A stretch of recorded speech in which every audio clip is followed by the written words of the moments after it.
ឈ្មោះមេឡាជាពេទ្យមកពីមន្ទីរពេទ្យសេចក្ដី তো হ্যালো বন্ধুরা, কেমন আছেন সবাই? আশা করি সবাই ভালো আছে। Welcome back to my YouTube channel mystery movie series. আজকে আমি যে মুভিটি এক্সপ্লেন করতে যাচ্ছি সেই মুভিটির নাম জাকাপুচু। তাহলে চলেন আজায়রা ইন্ট্রো গল্প বাদ দিয়ে মুভির মূল কাহিনীতে প্রবেশ করা যাক। মুভির শুরুতে আমরা হসপিটালে একটি ছোট বাচ্চাকে দেখতে পাই, যে বাচ্চাটি দেখাশোনা করছিল মিলা নামক একটি নার্স। অবশেষে তার ডিউটি শেষ হয়ে গিয়েছিল এবং সে ইন্দ্রা নামক তার একটি বান্ধবীকে সকল দায়িত্ব বুঝিয়ে দিয়ে বাড়ির উদ্দেশ্যে রওনা দিচ্ছিল। কিন্তু তখনই সে লক্ষ্য করে হসপিটালের নার্সরা ছোটাছুটি করে কোথাও না কোথাও লাগছে। তখন সে অনুসরণ করে সেখানে গিয়ে দেখতে পাই সেই বাচ্চাটি মারা গিয়েছে। তারপরে আমরা দেখতে পাই সেই হসপিটালে এসেছে সেই হসপিটালের একজন কর্মকর্তা। সে তখন মিলাকে একটি ডক্টরের ব্যাগ ধরিয়ে দেয় এবং সে বলে তাকে একটি অসুস্থ পেশেন্টের বাসায় যেতে হবে। তখন মিলা বলে, আজকের মতন তো আমার সব ডিউটি শেষ, তাহলে কেন আমাকে এখন যেতে হবে? তখন সেই মহিলা পুনরায় উত্তর দেয়, তোমাকেই সেখানে যেতে বলা হয়েছে। তার পরের সিনে আমরা দেখতে পাই মিলা তখন গাড়ি নিয়ে সে বাসার উদ্দেশ্যে রওনা দেয়। আমরা দেখতে পাই জায়গাটা অনেক দূরে ছিল এবং এইদিকে দিনের আলো ফুরিয়ে আসছে। সে তখন যেতে যেতে সন্ধ্যা হয়ে যায় এবং যে বাড়ির ঠিকানা দেওয়া হয়েছিল সেই বাড়িতে গিয়ে সে একটু অবাক হয়, কারণ এই বাড়িটি মানুষ বসতি থেকে অনেক দূরে ছিল আর দেখে মনে হচ্ছিল এই বাড়িতে কেউ থাকে না, একদম পরিত্যক্ত। মিলা তখন একটু একটু ভয় পাচ্ছিল। তখন সে কিছু না ভেবে বাড়ির ভিতরে প্রবেশ করে। তখন তার উদ্দেশ্যে সদর দরজা খুলে দেয় রাধিক নামক একটি ছেলে। তখন সে ছেলেটি বলে, আপনি যে পেশেন্টটিকে দেখতে এসেছেন সে কিছুক্ষণ আগেই মারা গিয়েছে। তিনি আরো বলেন তিনি সম্পর্কে আমার মা হন। যেহেতু পেশেন্টটি মারা গিয়েছে সেহেতু বুঝে যায় মিলার এখানে আর প্রয়োজন নেই, তাই সে সেখান থেকে বের হয়ে গাড়িতে উঠে ফিরে আসতে চাচ্ছিল। কিন্তু আমরা দেখতে পারি গাড়িটা আর অন হচ্ছিল না। তখন ওই রাধিক নামক ওই ছেলেটি এসে বলে, আমি কি আপনার কোনোভাবে সাহায্য করতে পারি? কিন্তু আমরা তখনই দেখতে পাই গাড়িটি স্টার্ট হয়ে গিয়েছে। তখন রাধিক নামক ওই ছেলেটি আকতি মিনতি করে একটি সাহায্য চায়। তারপর তাকে বুঝিয়ে মিলাকে সে বাড়ির ভিতরে নিয়ে যায় এবং সে বলতে থাকে রীতিনীতি অনুসারে তার মাকে দাফন করা হবে, কিন্তু দাফন করার আগে তার মাকে তো ভালোভাবে গোসল করাতে হবে। সে কারণেই মিলার কাছে সাহায্য চেয়েছে, কারণ রাধিক ছেলে মানুষ, সে মহিলাকে গোসল করাতে পারবে না। আর আমরা দেখতে পারি এটা তার আসল মা না, সৎ মা, আর আসল মার নাম ছিল সুলাশ্রী। এরপর রাধিক কাফনের কাপড় এগিয়ে দেয় মিলার দিকে। মিলা তখন রাধিকের কথা মতন সে মহিলাটিকে গোসল করাতে শুরু করে এবং গোসল শেষ করানোর পর কাফনের কাপড় পরিয়ে দেয়। তারপর সে উপরতলায় চলে আসে। মূলত এখানে এসেছে চিকিৎসার জন্য ব্যাগ নিয়ে আসতে। সে যখন ব্যাগ নিয়ে সেখান থেকে চলে যাবে, অপরদিকে আমরা দেখতে পাই রাধিক ফোনে কারোর সাথে না কারোর সাথে কথা বলছিল। ফোনের বিপরীত ভাষতে কেউ একজন বলছিল তার মায়ের ডেথ সার্টিফিকেট সাবমিট করার জন্য। মিলা চলে যাচ্ছে দেখে রাধিক তখন বলে তার রিলেটিভরা আসতে সকাল হয়ে যাবে। এদিকে তার ছোট মেয়ে বাড়িতে একা থাকে এবং তার মায়ের ডেথ সার্টিফিকেট জমা দেওয়ার জন্য একটু শহরে যেতে হবে। সে তখন মিলার উদ্দেশ্য করে বলে আজকের রাতটা যেন কষ্ট করে সে এখানেই থেকে যায়। মিলা প্রথমে এটা করতে চাচ্ছিল না, কিন্তু তার মনে কোথাও একটি মনুষ্যত্ব বোধ ছিল, যার কারণে সে না করতে পারছিল না। এবং অপরদিকে আমরা দেখতে পাই সে কিছুটা ভয়ও পাচ্ছিল। তার পরের সিনে আমরা দেখতে পাই রাধিক তখন শহরের উদ্দেশ্যে রওনা দেয়। মিলা তখন সেই মহিলার লাশের পাশ দিয়ে গিয়ে উপরের তলায় চলে যায়। সেখানে গিয়ে সেই লোকের একমাত্র মেয়ে নবীকে দেখতে পাই। আসলে আমরা এখানে দেখতে পারি নবী ঠিক মতন হাঁটতে পারে না, তার হাঁটতে লাঠির সাহায্য নিতে হয়। তারপর মিলা যখন নিচে আসে সে দেখতে পায় সেখানে থাকা টেপ রেকর্ডার একা একাই চলছিল। মিলা যখন সেই লাশের পাশে যায় তখন সে উপরের তলা থেকে নবীর আওয়াজ শুনতে পায়। সে তখন বিপদ দেখে উপরের তলায় চলে যায় এবং গিয়ে দেখতে পায় নবী তখন কিছুটা একটা ভয় পেয়ে খাটের তলে চলে গিয়েছে। আমরা দেখতে পাই নবী তখন বারবার সামনে থাকা আলমারির দিকে ইশারা করছিল, কারণ তার ভিতর থেকে কিছুর একটার আওয়াজ আসছিল। মিলা তখন অনেক ভয়ে ভয়ে আলমারিটি খোলে, কিন্তু সেখানে দেখতে পায় সকল কিছুই স্বাভাবিক রয়েছে। প্রচন্ড ভয় পাওয়ার কারণে নবের তখন শ্বাসকষ্ট শুরু হয়, তাই মিলা তখন তাকে ইনহেলার দিয়ে বিছানায় শুইয়ে দেয়।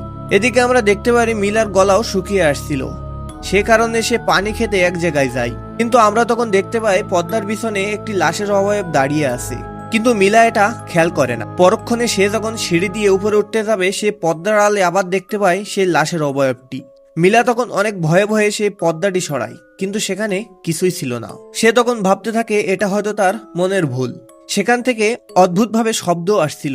তখন আমরা দেখতে পাই তার পিছনে রয়েছে সে লাশের অবয়বটি, কিন্তু মিলা এটাও এখনো লক্ষ্য করেনি। একটু পরে আমরা দেখতে পাই তার সামনে দিয়ে কোনো একটি অবয়ব দৌড়ে পালিয়ে যায়, আর সাথে সাথে মিলার ঘুম ভেঙে যায়। অতএব এতক্ষণ মিলা স্বপ্ন দেখছিল।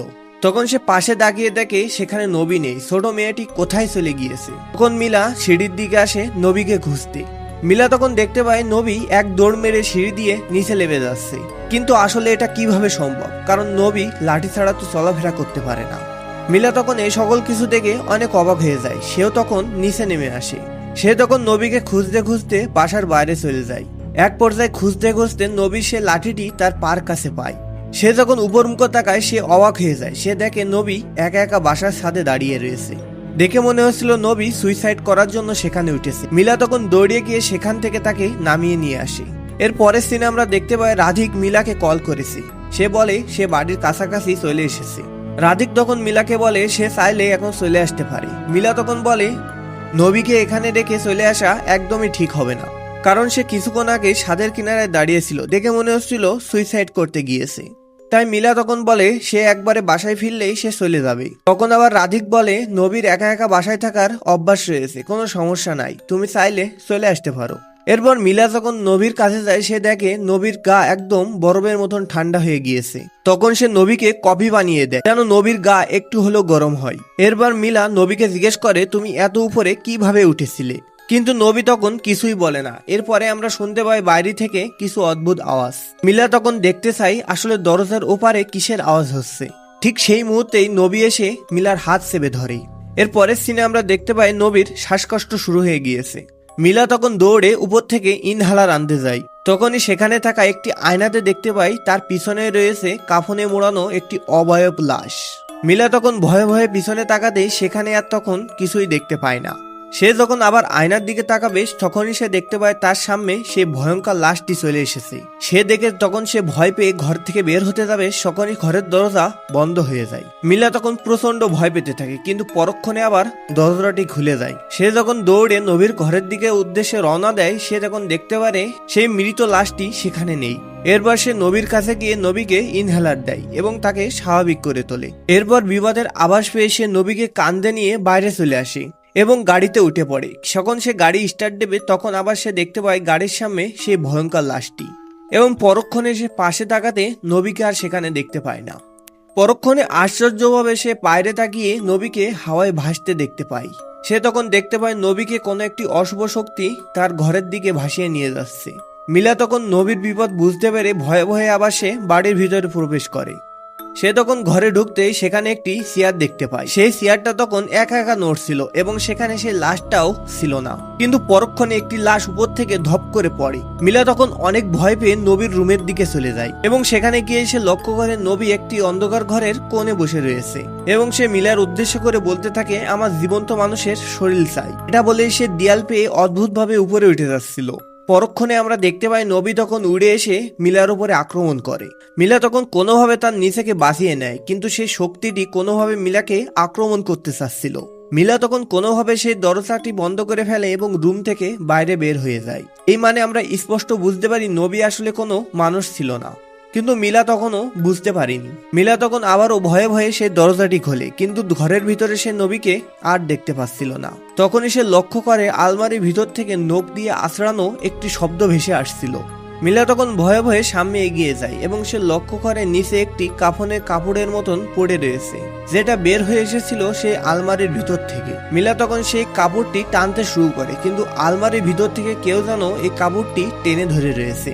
ঠিক সেই সময় একটি ভয়ঙ্কর হাত এসে সেই কাফনের কাপড়টি জোরে টান দেয়।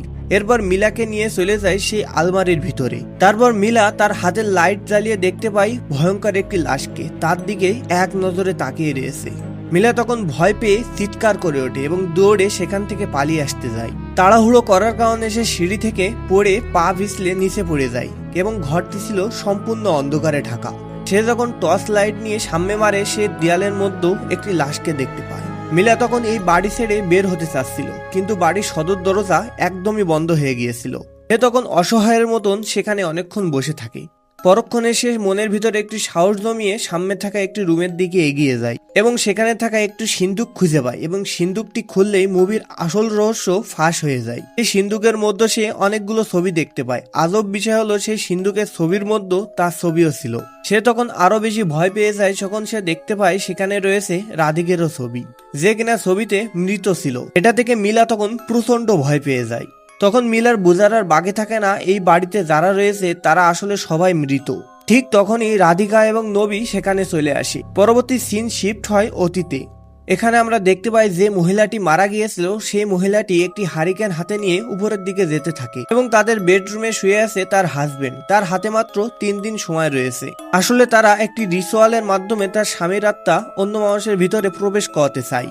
সিন আবার শিফট হয় বর্তমানে। রাধিক তখন এই ঘটনার আরেকটি টুইস্ট বের করে। আসলে যে মহিলাটি মারা গিয়েছিল এটা রাধিকের মা না, এটা হলো তার স্ত্রী। আসলে সেই মহিলাটির হাজবেন্ড যখন মারা গিয়েছিল সেই মহিলাটির হাজবেন্ডের আত্মা একটি যুবক ছেলের ভিতরে প্রবেশ করিয়েছিল। আর এখন যখন ওই মহিলাটিরও নতুন দেহের প্রয়োজন তখন সে মিলাকে টার্গেট করেছিল। মিলার তখন বুঝতে বাকি থাকে না এখানে যারা আছে আসলে কেউ মানুষ নয়। তখন সে প্রচন্ড ভয় পেয়ে যায়। আসলে মিলার এখন বুঝতে অনেক দেরি হয়ে গিয়েছিল। সে তখন পালাতে অনেক চেষ্টা করতে থাকে। তখন সে দেখতে পায় সকল দরজা বন্ধ। তখন সে কারণ না পেয়ে উপরে থাকা জানলা দিয়ে লাফ দেয়। সে কোনো রকম আহত অবস্থায় বাড়ির গেটের বাইরে বের হতে যাবে তখনই পিছন থেকে রাধিক এসে তার মাথায় আঘাত করে। এর ভরে মিলা তখন জ্ঞান হারিয়ে ফেলে। একটু পরে আমরা দেখতে পাই রাধিক তখন সেই মহিলার দেহ এবং মিলার দেহ পাশাপাশি রেখে কোনো একটি রিচুয়াল তৈরি করছে।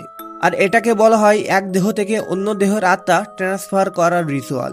তারপরে এই রিচুয়াল যখন শেষ হয় তখন মিলা উঠে বসে। এখন আমরা দেখতে পারি এই মিলার শরীরে রয়েছে সেই মহিলার আত্মা। তারপর আমরা দেখতে পারি সেই মহিলার ভিতর থাকা মিলার আত্মাটি কবরে দাফন করা হয়। তারপর কবর থেকে মিলা যখন চোখ খোলে তখন সে বুঝতে পারে তখন আর তার কিছুই করার নেই। এর পরের সিনে আমরা দেখতে পাই যারা 3 জন মানুষ বেঁচে ছিল তারা আসলে মানুষ নয়, তারা আসলে বেঁচে আছে অন্য মানুষের শরীরে। তখন সেখানে থাকা নবী বলে তার এই ছোট মানুষের শরীরে থাকতে আর ভালো লাগছে না, কারণ তার দরকার একটি যুবতী মেয়ের শরীর, কারণ তার বয়সও যুবতী মেয়ের মতনই।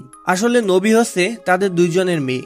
তারপরে সিনে আমরা দেখতে পারি হঠাৎ করে তাদের বাড়ির কলিং বেল বেজে ওঠে। নবী গিয়ে তখন দরজাটি খুলে দেয় এবং আমরা লক্ষ্য করে দেখতে পারি হাসপাতালের মিলার বান্ধবী ইন্দ্রা এসেছে। আসলে ইন্দ্রা মিলাকে এখানে খুঁজতে এসেছিল, কিন্তু নবী এখানে ইন্দ্রাকে দেখে রহস্যময় ভাবে হেসে ওঠে। এর মানে আমরা বুঝতে পারি নবীও তার জন্য নতুন বডি পেয়ে গিয়েছে। আর এই দৃশ্যের মধ্য দিয়ে এই মুভিটি এখানে শেষ হয়ে যায়। তো কেমন লাগলো আপনাদের এই মুভিটি জানাতে ভুলবেন না। মুভিটি ভালো লাগলে চ্যানেলটি সাবস্ক্রাইব করে লাইক, কমেন্ট এবং বন্ধুদের শেয়ার করতে ভুলবেন না। দেখা হবে আবার কোনো একটি ভয়ঙ্কর হরর মুভি এক্সপ্লেনে। ততক্ষণে নিজের খেয়াল রাখবেন। আল্লাহ হাফেজ।